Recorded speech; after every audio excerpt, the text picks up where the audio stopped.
What is up, you guys? Welcome to another video. My name is Arman. If you're new here, I'm a Toronto-based deep and progressive house DJ and producer. This YouTube channel is full of tutorial lessons and videos aimed at you beginner-level DJs to help you guys improve your skills up to the next level. Please hit subscribe, keep up to date with that notification bell, and you'll get updates on all of my new videos going forward. Sorry to my existing subscribers, I haven't been posting as much lately. My day job has been a little bit hectic, but I hope to return to a more normal, more regular posting schedule soon. In Toronto here, we're still under a COVID lockdown, a pretty stringent one. As you can see, I clearly missed the boat on the haircut opportunities between lockdown 1 and lockdown 2. And I don't know, are man buns still in? I think I can do a baby man bun right now. Another thing with the lockdown, guys, every country is in the same boat. All of our nightclubs are really hurting. If you go to Coda nightclub, if you live in Toronto or in Canada, you want to support Coda, my absolute favorite underground electronic music nightclub in the city, you can head on to their website, annexdepot.ca. I will put a link down below. Check out all the rad Coda merch. You can find this shirt there, a bunch of other sweet Coda merch. Alright guys, so without further ado, let's jump into today's video. This video is going to be on how to mix progressive house music well. And this one comes as a result of a request from one of you viewers of mine, so thanks for that. If you have other requests and suggestions for what kind of videos you guys would like to see, don't be shy, always happy to entertain those requests. Put them in the comments below.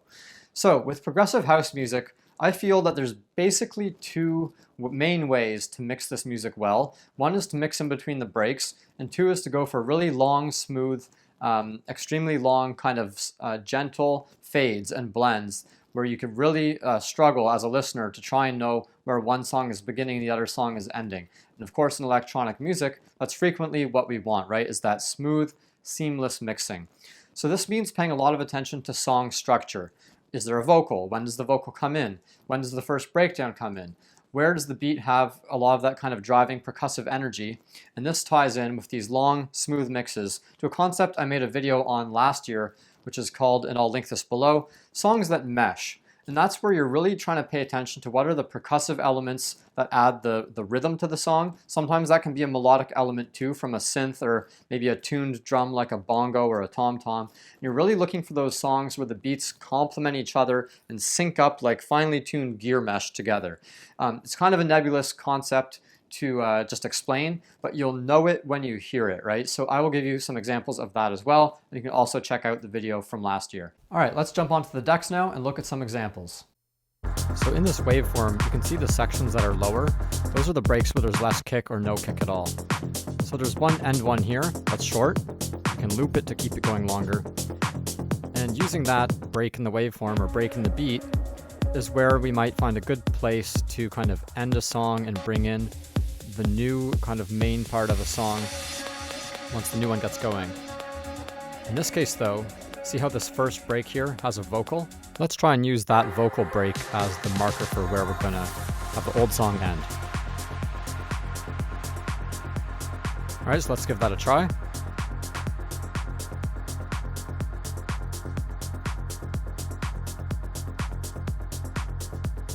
And I'm looking at the waveforms to try and get the timing right so that both songs kind of go into those breaks at the same time.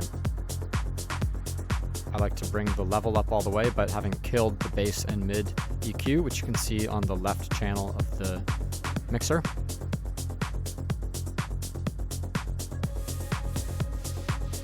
And then I slowly open up the bass and mid EQs. Now you can start to hear the kind of first notes of that vocal coming in a bit. We're not on the break though yet, because that vocal did come in a little bit before the break. Okay, now we're into the breakdown in the new song. The vocal is more prominent. I have the loop going to keep the last break of the old song, keep it going longer. Now we just bring down the level using the filter to help get rid of that last song too. And it's gone by the time the beat drops on the new song. Okay, so that's mixing between the breaks. Pretty straightforward. Now let's take a look at another song where we're going to go for a much longer blend. Make the lighting a bit better here for you guys. Hopefully you can see the waveform better. See after this last breakdown that's playing now, how there's still 2 minutes of song left with really no breaks in it. You've got pretty much a steady beat all through this section here until the end. So that gives us a nice long period of time in which to do a very subtle, gentle blend. And here's the song we're going to mix in. You can see the same thing here. This whole first almost half of the song, or 1/3 of the song, uninterrupted with breakdowns. So we know we can use these two songs by looking at their song structures to do a very nice, slow, gentle blend. So here we go, volume fader up. Start to open those EQs ever so gently. The first tick mark on them, I notice that you can't really hear anything until you go beyond that first tick mark, so that's usually a safe starting point to just open the EQs to that first tick mark first. And you'll see that for a long blend like this, I'm going to move these EQs very, very small, in very small increments. Keep on top of your beat match, jogging the wheel there to keep the beat match tight. See, I'm moving those EQs like probably half an hour rotation at a time, like very small increments. And I'm not taking too much away from the old song yet on those EQs. We don't want to kill its volume too early. We really want to hear both songs at kind of an equal volume level for quite a while. And that's what you hear now. This is where it gets hard for the listener to tell which song is really leading the charge right now.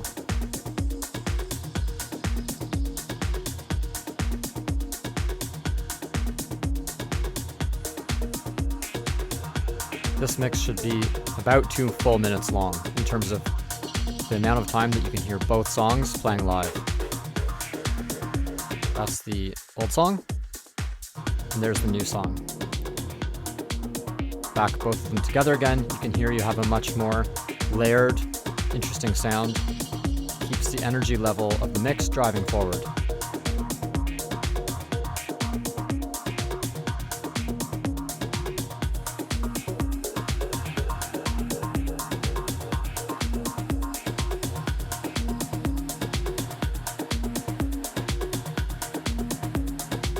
Finally, we'll start killing off the EQ and the volume fader on the old song, nice and slowly, nice and gently, until there you go, it's gone. And that's your long, smooth mix.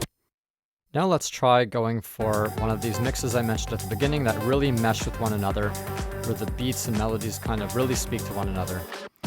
So this song here, after this little small breakdown near the end, here we go, goes to a nice percussive beat with some bass, but you'll notice there's no high end. There's no kind of higher end, higher frequency melodies, but it's got a good kind of chugging along beat.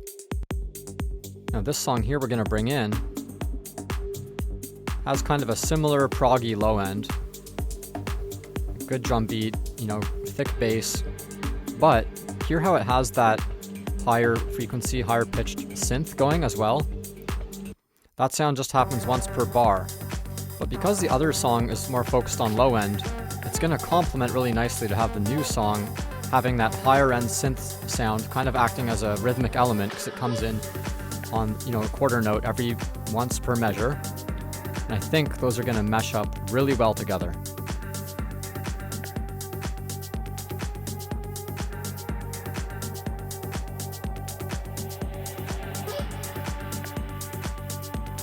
So bringing in a new song on the right, again just starting to barely open up those EQs, just barely until you can start to hear the first instances of the new song.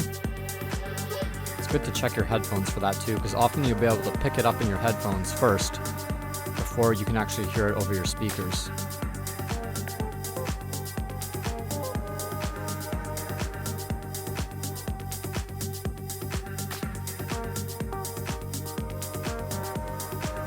Again, we're going for a long gradual mix here, so once again I'm moving these EQs open very slowly in very small increments.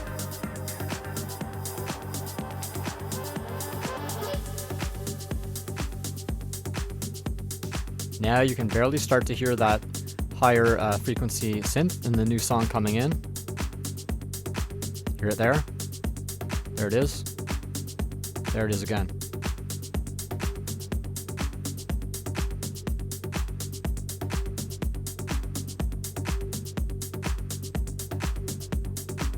Again, adjusting the jog wheel, keep the beat match tight.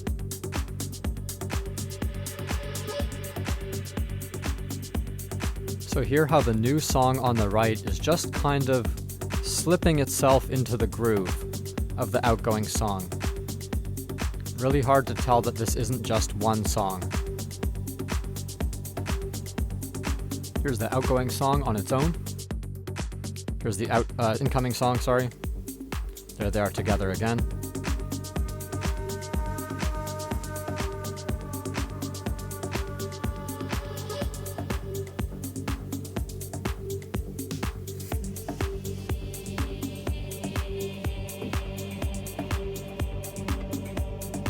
Now we can finally start killing off the EQs and the volume fader on the outgoing song.